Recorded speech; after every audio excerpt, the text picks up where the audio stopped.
कोल्हापूर शहरामध्ये अनेक घरांमध्ये 10 दिवस गणपतीची प्रतिष्ठापना केली जाते। खरं तर घरगुती गणपती 5 दिवसांचा असतो, मात्र अनेक घरांमध्ये आपल्या हौसेखातर अनेक जण 10 दिवस गणपतीची प्रतिष्ठापना करत असतात। आणि या गणपतीच्या आज विसर्जन मिरवणुकीमध्येच पारंपरिक वेशभूषेमध्ये बालचमू जमादार आणि लोकमान्य टिळक यांच्या वेशभूषेत ज्यांनी या गणेशोत्सवाची सुरुवात केली त्यांच्या वेशभूषेमध्ये एक गणेश भक्त जे आहेत ते सहभागी झालेले आहेत या मिरवणुकीमध्ये। काय सांगाल, कुठून आला आपण?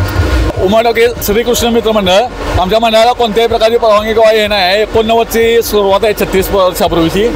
आणि लोकमान्य टिळकांनी जो संदेश दिलेला आहे की समाजात लोक वर्षातले 10 दिवस सर्व समाजातले सर्व धर्मातले लोक एकत्र येऊन उत्सव साजरा करावे, या दृष्टिकोनातून कोणत्याही प्रकारचं ध्वनी प्रदूषण किंवा वायू प्रदूषण फटाकेबाजी न करता येताना बैलगाडीतनं पर्यावरणपूरक या पद्धतीने गणपती आणलेला आहे। आणि हा गणपती मी तिथं पुढे विसर्जित न करता दान करण्याचा आहे। लोकमान्य टिळकांच्या विचाराचा वारसा पुढे चालवायचा आपल्याला।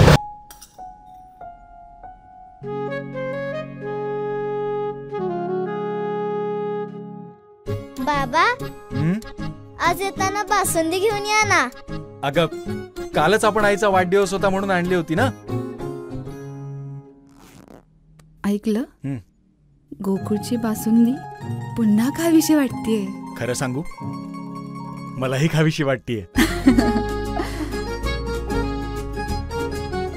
पुन्हा पुन्हा खावीशी वाटणारी गोकुळ बासुंदी।